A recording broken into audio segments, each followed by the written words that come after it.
All right, so I used to be a preschool teacher for about, I want to say, 4 years out of my life. I've been a preschool teacher amongst many things. I'm a jack of all trades, master of some.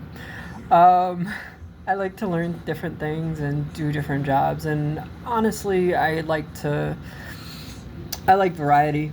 I don't like to be like stuck doing one thing anyway. So, all right, so when I was a teacher, right, I taught my grade was about 3-year-old, 4-year olds, right? Would come in, they would be 3-year olds, right?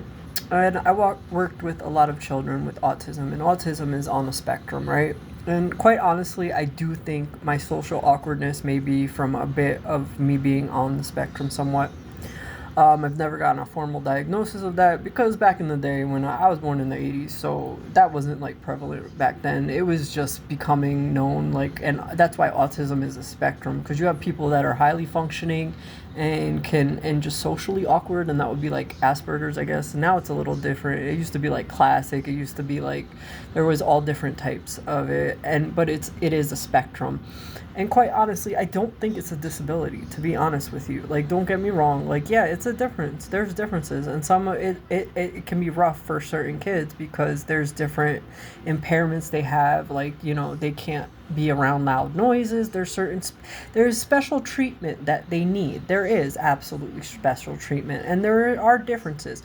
But I came across a post and it bothered me because I don't think they're underdeveloped. I think they're overdeveloped. It kind of reminds me of what it is. It reminds me of the situation, right? They're highly intelligent beings, I want to say, and they're not from here. Most of us are not from here. So here's the thing with that, right? Think about like a European plug, right? Don't you need a different adapter? So if you bring like what we have to plug into like a European plug, it's not going to fit, right? You need a special adapter for it to do so.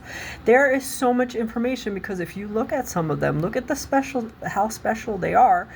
So it's not that they're behind, they're far advanced. It's just that the output is coming out like all scrambled. Think about Willy Wonka. I've talked about that before, and the chocolate bar with Mike TV, right? So it had to be shrunk down to be able to pass through the system, right? And it came out smaller. So that's exactly what it's not turning over. Like it's going, but it's just not turning over and coming out. So they're highly intelligent beings. We're highly intelligent beings, but it doesn't make it a disability. And if you have an autistic child, yes, it's tougher. Yes, it is. But God deemed you fit to take care of a very special being. You should be thanking Him for the blessing. Like, yes, it can get hard. Yeah, I get it.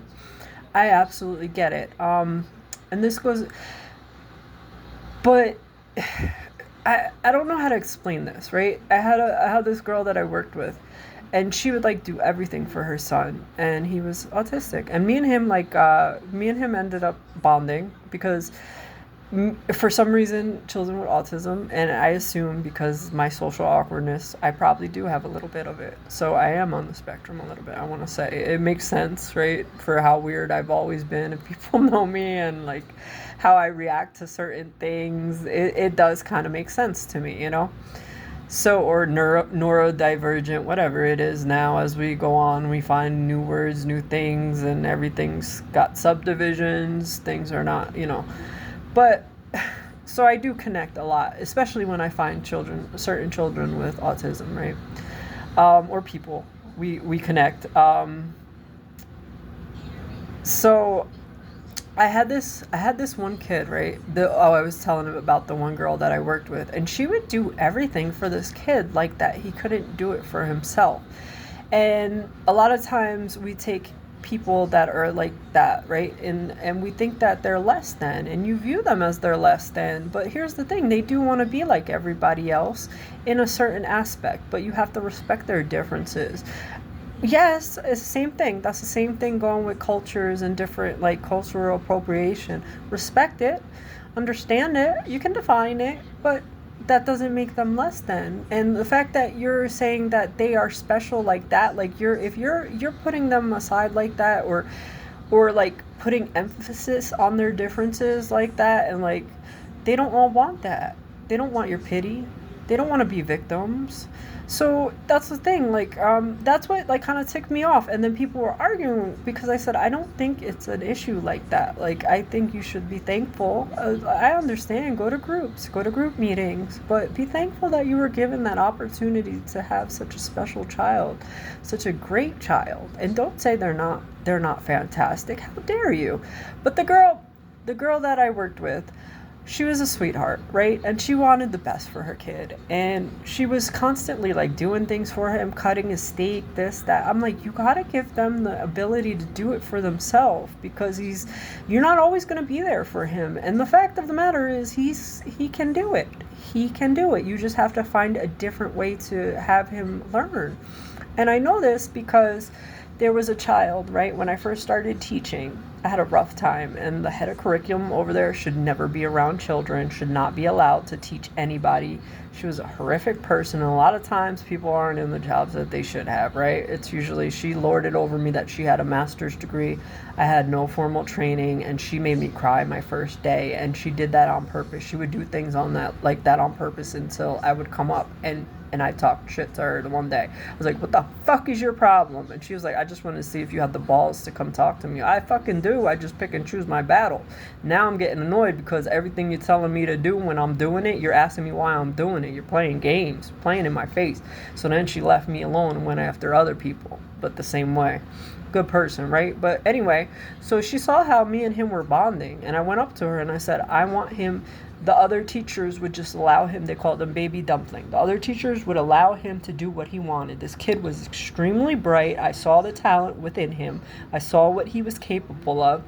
He would look into, at 3 years old, usually certain things are not developed, and that's what you're there. You're helping them develop certain things, motor skills, fine motor skills, gross motor skills. You're there to teach them. And unfortunately, the children at that age, they have the attention span of a gnat. So you're going to have to do it through something that's exciting for them and lasts about 5 minutes, because you'll be like, what's the day of the week? And they're like, I like purple, but I went to the beach the other day. Okay, but is it Monday through Sunday? What day is it? Right. Okay, so I said the kids get upset because he just plays in the corner by himself. I said, I want him to sit and learn with us and sit with us. And the beauty of children at that age, they're not tainted until people taint them.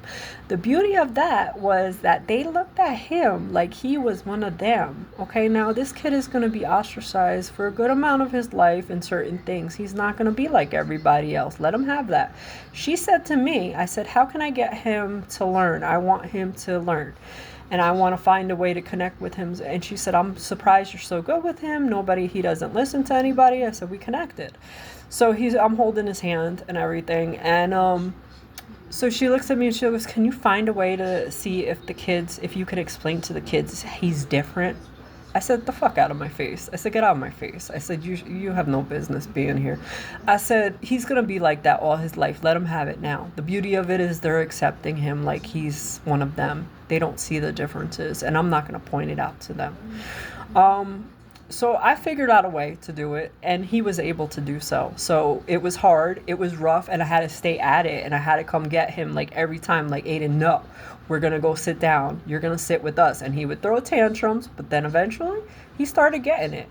And he started picking up on things, and I sat and spoke with his mother, and the mother was like, I'm in touch with him now, and that kid is amazing. Let me tell you, he is absolutely amazing.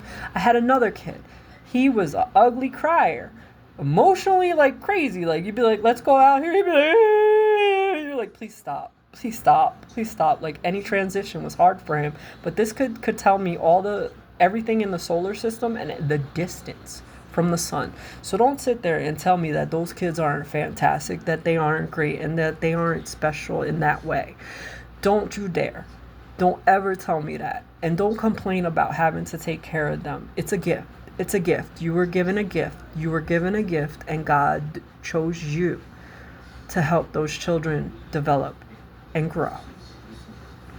So no, I don't see it like that. Like, yeah, they're different. Yeah, there's certain things like you can't be around fireworks or, loud stuff. Some of them have transitions, and it's a spectrum. but it's not something that should be looked at as a curse. It's a blessing.